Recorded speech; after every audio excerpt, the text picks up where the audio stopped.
अगर आप यूपी के रहने वाले हैं तो आपको जानना चाहिए कि एक गांव के पेट्रोल पंप पर क्या हुआ। यह घटना सिर्फ एक जगह की नहीं बल्कि पूरे इलाके की सुरक्षा और कानून व्यवस्था पर सवाल खड़े करती है। गांवों में जहां लोग अपनी रोजमर्रा की जिंदगी में व्यस्त रहते हैं, वहां अचानक इस तरह की वारदातें डर का माहौल बना देती हैं। आपके दरवाजे पर ही वसूली और धमकियां। सोचिए, जब आपके अपने गांव में आपके जानने पहचानने वालों के बीच इस तरह की घटनाएं होने लगे तो डर और चिंता कितनी बढ़ जाती है। लोग अपने घरों के दरवाजे जल्दी बंद करने लगे हैं और हर अजनबी पर शक की नजर से देखा जा रहा है। चित्रकूट में जो हुआ वो ये है। 28 जुलाई को शाम 8:30 बजे चित्रकूट के बरगर के खोखर गांव में एक पेट्रोल पंप पर 6 से 7 आदमी 3 बाइकों पर आए।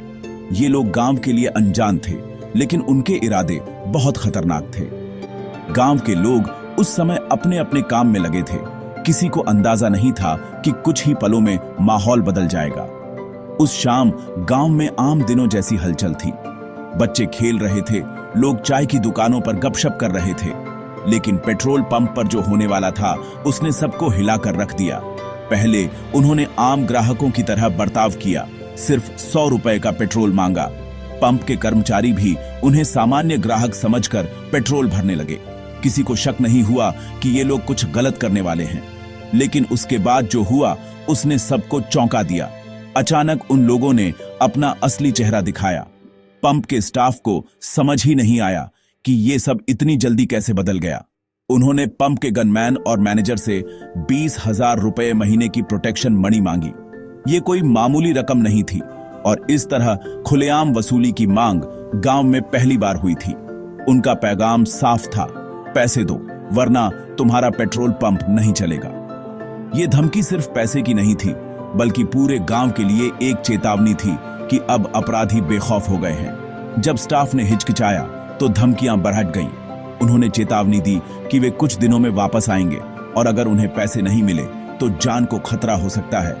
इस धमकी ने पंप के कर्मचारियों के साथ साथ गांव के लोगों को भी डरा दिया। घटना के बाद पंप के कर्मचारियों के परिवार भी डर के साए में जीने लगे। बच्चों को स्कूल भेजने में भी डर लगने लगा और महिलाएं घर से बाहर निकलने से कतराने लगीं। डरे हुए गनमैन ने इसकी सूचना पुलिस को दी। पुलिस को बुलाना ही एकमात्र रास्ता था, लेकिन गांव के लोग जानते थे कि अपराधी अक्सर पुलिस से भी 2 कदम आगे रहते हैं।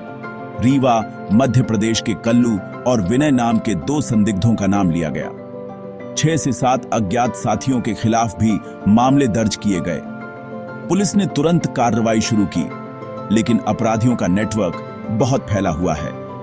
पुलिस का कहना है कि जांच गंभीर है और हर पहलू की जांच की जा रही है।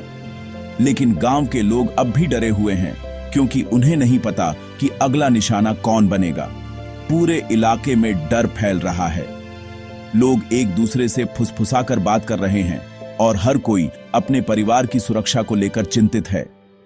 पिछले 2 हफ्तों से बरगर से मारकुंडी तक के गांव हाई अलर्ट पर हैं। रात में गोलीबारी की आवाजें सुनाई देती हैं और अपराधी बेखौफ हो गए हैं। गांव के लोग रात होते ही अपने घरों के दरवाजे बंद कर लेते हैं और हर आहट पर चौकन्ने हो जाते हैं। दुकानदार भी अब जल्दी जल्दी अपनी दुकानें बंद करने लगे हैं। गांव की गलियां शाम होते ही सुनसान हो जाती हैं और हर कोई अपने अपने घर में दुबक जाता है। चित्रकूट में सुरक्षा अनिश्चित लगती है और समुदाय जवाब मांग रहा है। लोग चाहते हैं कि प्रशासन सख्त कदम उठाए ताकि गांव फिर से सुरक्षित महसूस कर सके। लेकिन फिलहाल डर और बेचैनी का माहौल हर तरफ है।